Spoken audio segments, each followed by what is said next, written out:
And welcome back to the channel where we talk about only good comics. I'm Brant, and this is Friday First. This is that series where we talk about those brand new #1 issues, new character debuts, new story arcs, and the like. And this is 4 books coming out the last week of February 2025, February 26th, 2025. And we've had a lot of books the past couple of weeks. Got a decent list of first this week. Obviously, a lot of tie-ins to One World Under Doom, things like that. We've got some new story arcs in the mix as well. I've got a few recaps, and yeah, you know the format of the show. If you don't, real quick, I share a few recaps of the first from last week. Then I will share any like honorable mentions or shout outs or anything like that. Then I'll get into my rated books, and then I'll share some other non-first books that I have to talk about as well. And before I do all of that, if I have anything else to share, like life updates, whatever the case may be, other thoughts, I will share them here or at the very end. So this week, I don't really have anything except for it's a really good time to be a wrestling fan. So if you're a fellow wrestling fan like me, it's crazy. And I'm working on some stuff, maybe to do some wrestling content on one of my other channels in the future. So if you're interested in that, leave me a comment and I will drop you a link when that happens, whenever that may be. Just some side stuff for fun, nothing serious that I'm just doing as a fan. So, that kind of thing. So anyway, back to the comics, though, why we're here. Before I do start talking about the comics, I will say I have not had a chance to go see Captain America yet. So I don't know. I really do actually want to see it. I want to see it in the theater as well, and hopefully I'll get a chance to. Just been busy over here and busy reading a lot of comics, which I'm going to talk about now. So I have 4 books that I read from last week. The first one I am going to talk about this week is Weapon X-Men issue 1, talking about that One World Under Doom banner. This is one of those books, and this team forms as they're chasing someone that is in Latveria. And this team comes together because Cable knows something from the future, and he knows the team that's got to be assembled. And so he goes out and finds them. So first and foremost, we start with Wolverine in a bar, kind of talking to this dude, telling him all this story. The guy doesn't understand a word he's saying because it's in a different he's in a different language. I think he's in, I don't know if he's in Canada and the guy only speaks French or what it was. It seemed like, oh no, he was in Paris. That's right, he was in Paris, so the guy was only spoke French, and he was telling him all this because of that reason. Anyway, so funny start, right? And then Deadpool shows up, and Wolverine's been attacked, and you start to put 2 and 2 together. It's like, come on, Logan, you're smarter than this, surely. Anyway, we see where that goes. It kind of goes south later on, very brutally between these two and this unlikely team. And a lot of Deadpool-esque breaking the fourth wall shenanigans. I'll get into that in a minute. But Cable shows up and he's like, Logan, you got to help me. We've got to go. We gotta stop somebody. And so they form this ragtag team of former Weapon X kind of characters. So you got Cable and Wolverine and Deadpool, and then the guy they're ended up chasing is the other guy on the cover, which is the original Thunderbird, who's back in his old garb, and he's on a rampage, and he's headed for Doomstat, and we don't know why. And we still don't know why by the end of the first issue. What we do know is that Wolverine goes missing. Why? Because Deadpool. And that was kind of fun, right? And also, Deadpool's the one that comes up with the name Weapon X-Men. He drops this little phrase. He's like, Claremont didn't come up with this. Morrison didn't come up with this. Liefeld didn't come up with this. I came up with this. That's pretty cool. It's a great name and that kind of thing. So it was, fun, typical Deadpool stuff. I am curious why Deadpool is after Wolverine, and I'm curious why Thunderbird is on a rampage and why he's there and what is going on with all these characters. I don't know if I'm totally invested in the story yet because we didn't get a whole lot. Cable is keeping everything close to the vest, which means we didn't learn anything really either. So I'll give it another issue and see if it, reveals some things. I am curious though where these characters are headed at this point. The art was decent. Could have been better, could have been worse, but overall a fun read. Next up, we have Zatanna issue 1.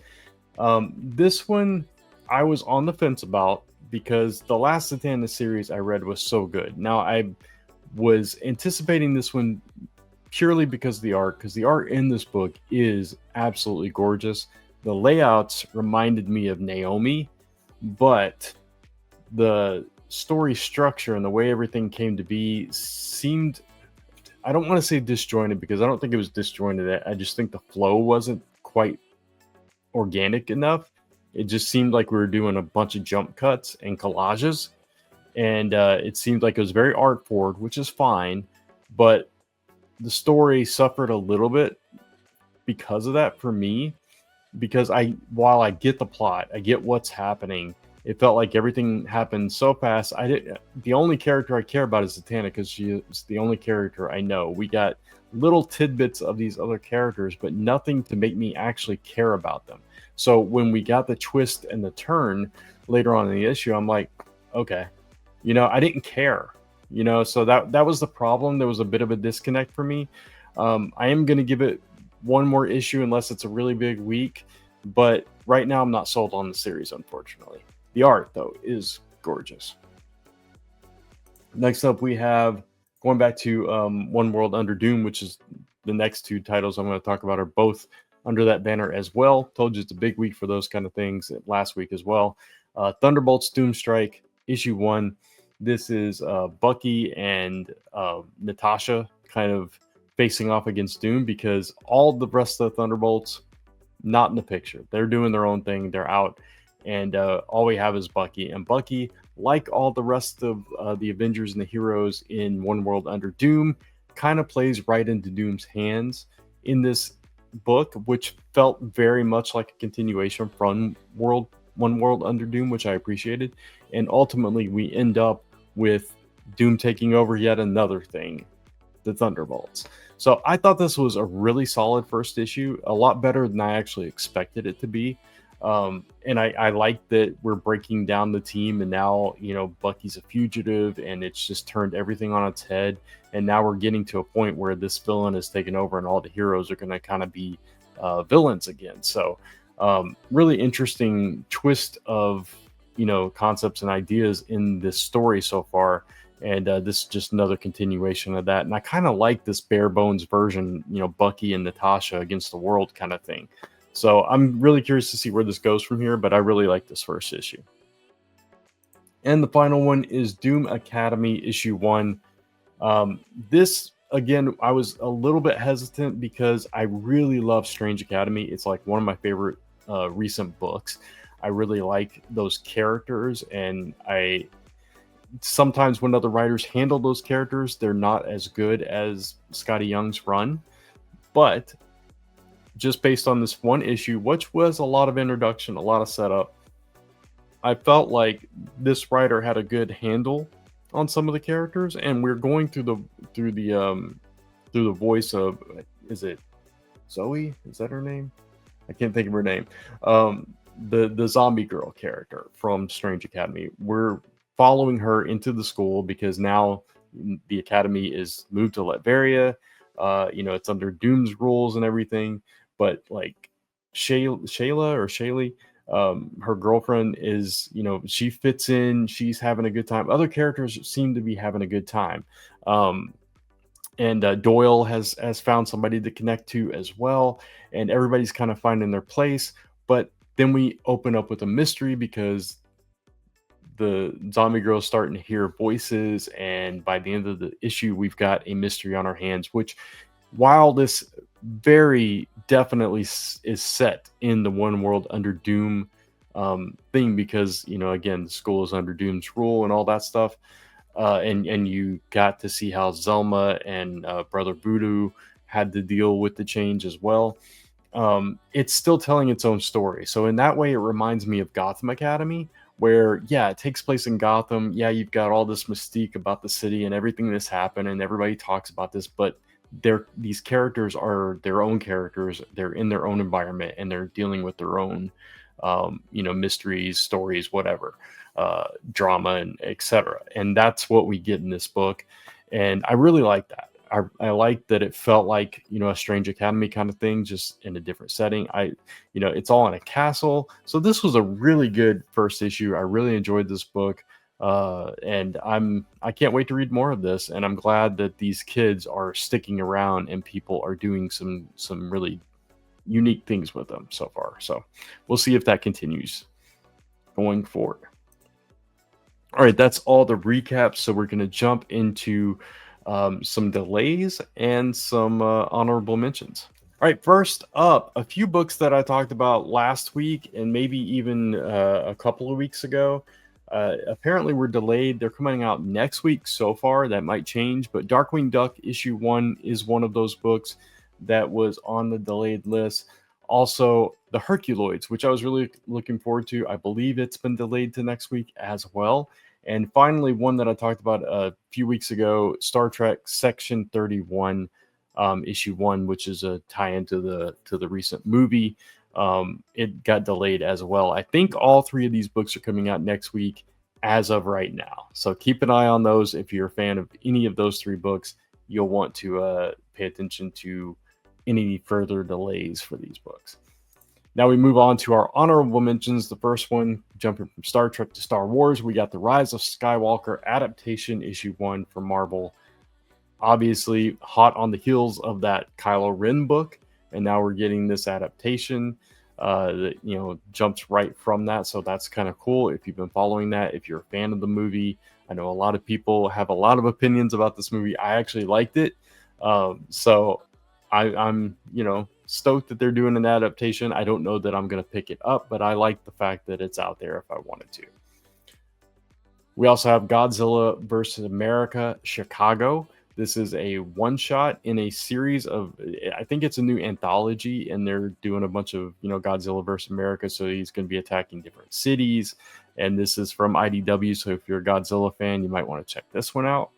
It's got a huge list of creators. Let me see if I can pull that up real quick. We've got this issue features Tim Seeley, Mike Costa, Ryan Brown, Caroline Cash, and Ezra Clayton Daniels. So if you're a fan of any of those creators, you might want to check this out. And then our last we got 2 more.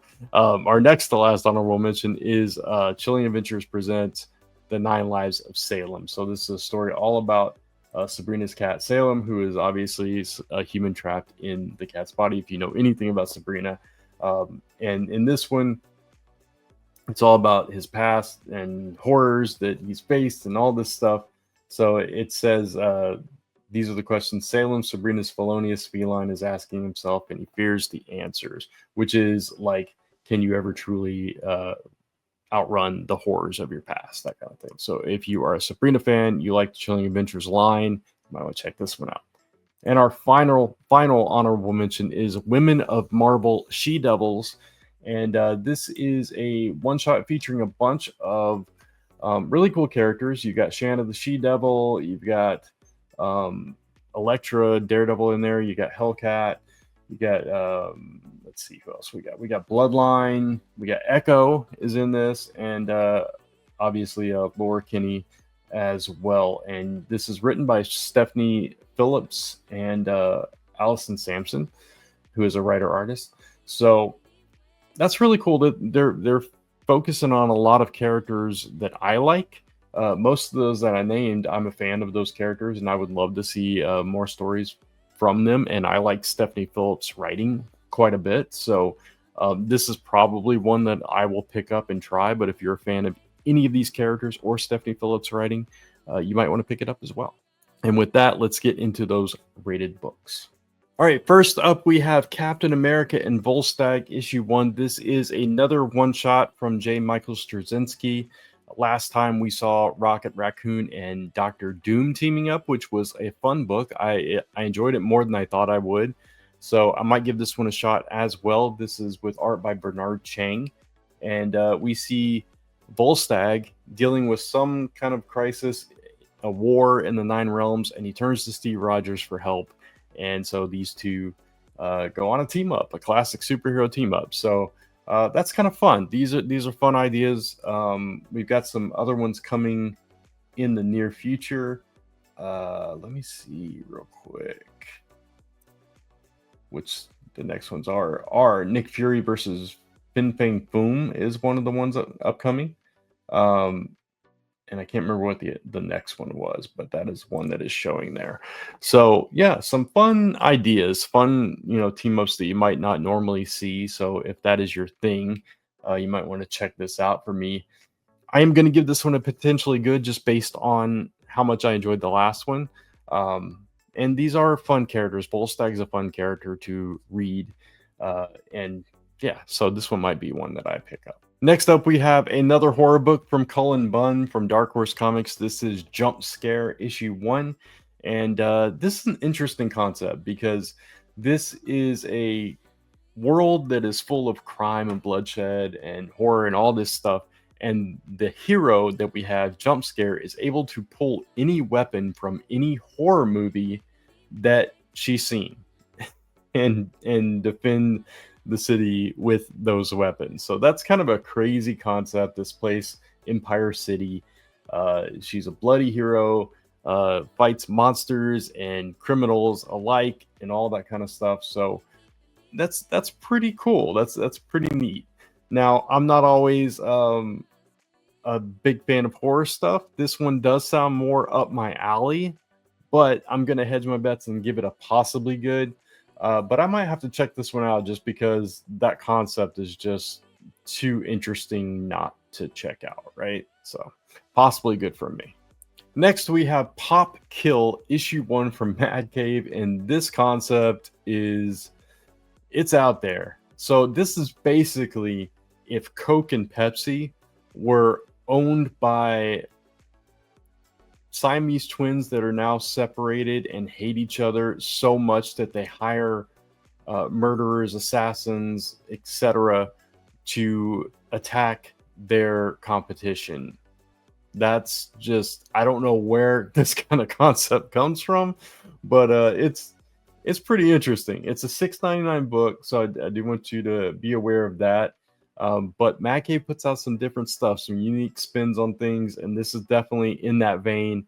And I'm paying attention. I'm curious. The cover art looks, kind of nice, and just an interesting concept. This is written by Dave Johnson and Jimmy Palmiotti. So, if you're a fan of Jimmy Palmiotti's work, you might want to keep that in mind. Art is by Juan Santa Cruz, who I'm not familiar with, but I am familiar with Palmiotti. And I'm probably familiar with Dave Johnson too, if I looked up the stuff. The name does sound familiar, but I just can't place it at the moment. But yeah, so that's a wild concept.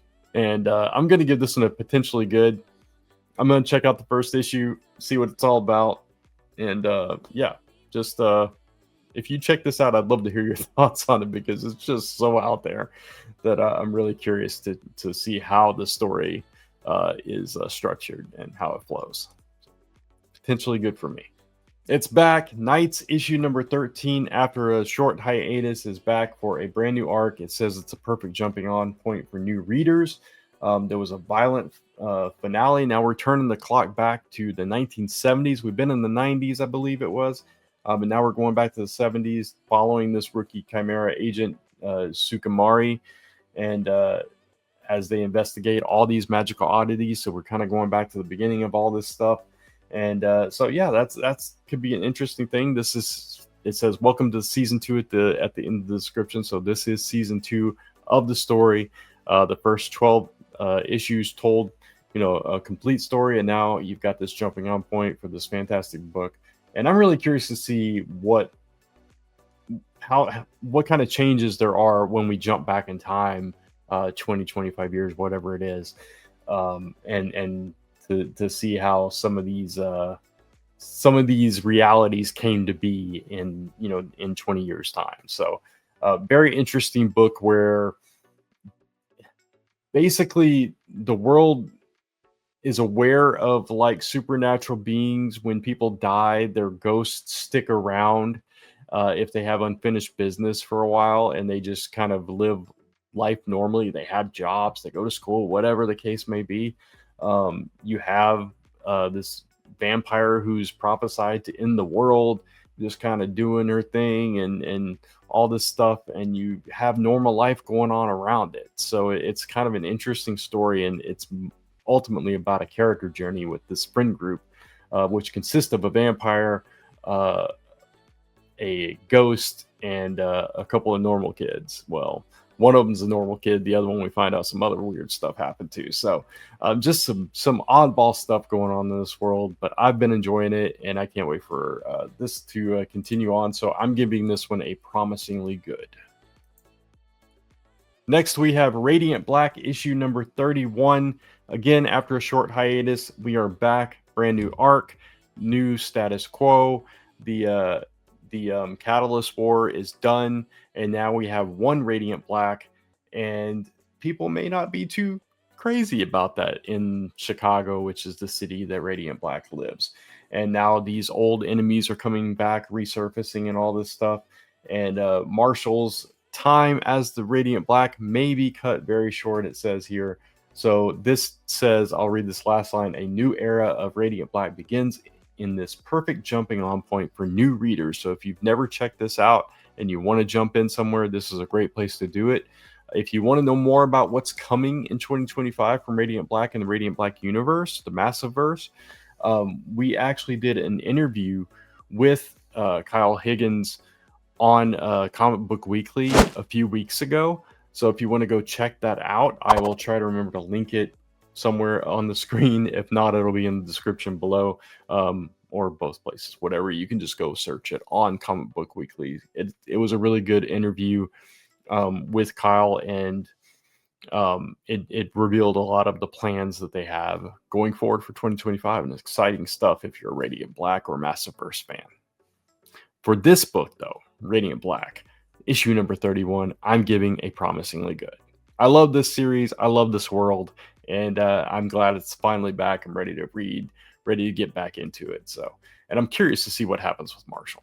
And I've said this before on the show. I hope we get back to a more grounded kind of storytelling for this now that the Catalyst War is done.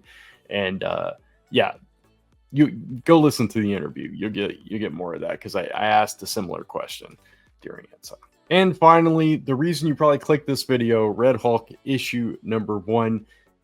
This is part of the One World Under Doom, and this is written by Benjamin Percy with art by Jeff Shaw. $4.99 book, 32 pages. Now, this is interesting because the Red Hulk, along with other criminal masterminds and political figureheads, are all basically locked in Doom's basement as a think tank to kind of help him plan and strategize. But Red Hulk, Thunderbolt Ross, he doesn't love being locked up and used like this, so he's got other plans to break out and all this stuff. So that's how Red Hulk enters the fray in this story. Obviously, he's getting the spotlight because there's a movie out, of course. Makes sense, but I still like the story, right? So, and Benjamin Percy, he's been writing, Ghost Rider and Wolverine and that kind of stuff. If you're a fan of his work on those books, you might be a fan of this book as well. I've been on and off with Wolverine during his run, so I don't know. I'm going to go into this with an open mind, though.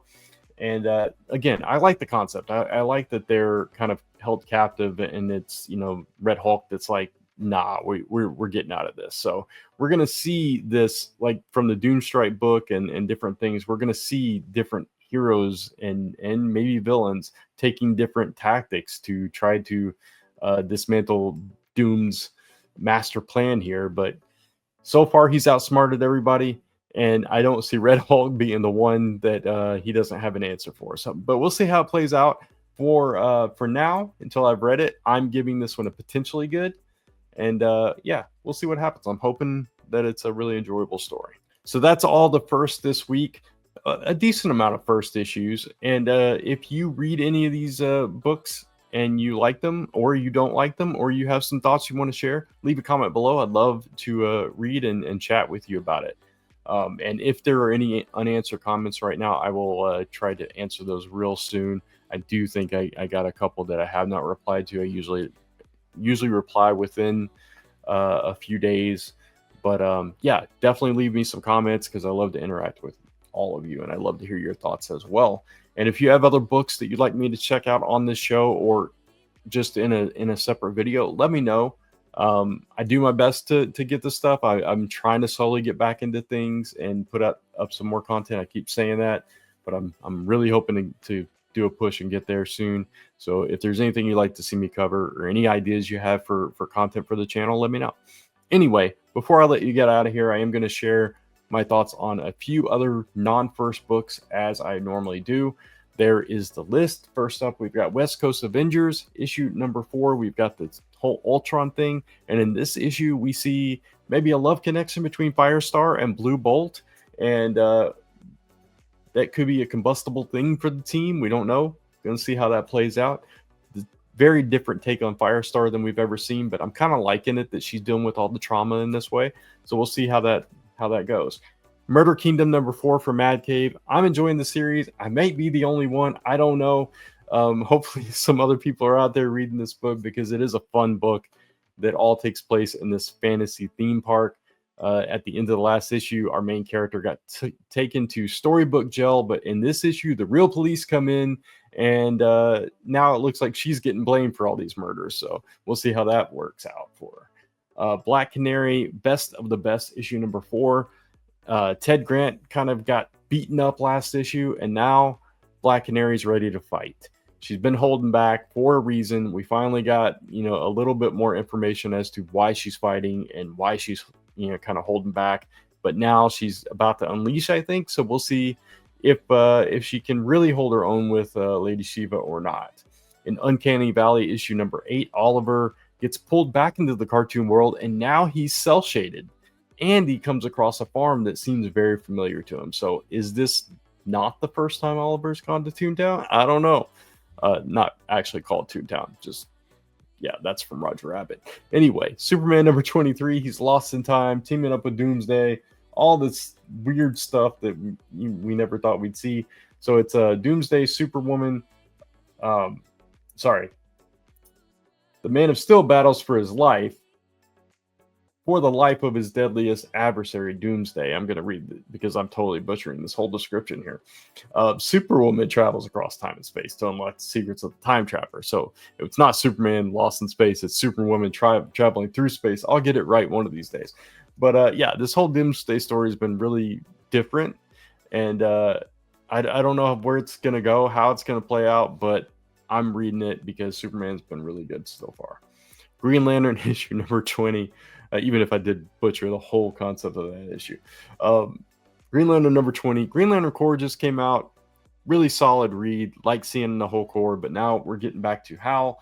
But he's got to stop Sorrow in time before everything goes crazy. And this he runs into an alien that's got the red energy going. He's got to fight that threat. He's headed to the Source Wall. The Fractured Spectrum saga continues in this issue, and I'm here for it. Nightclub 2, issue number 6. We saw that she brought her friends back, her vampire friends back, and now the 3 members of the nightclub are back just in time for a probably blood-soaked finale to this second arc, this second volume of the series.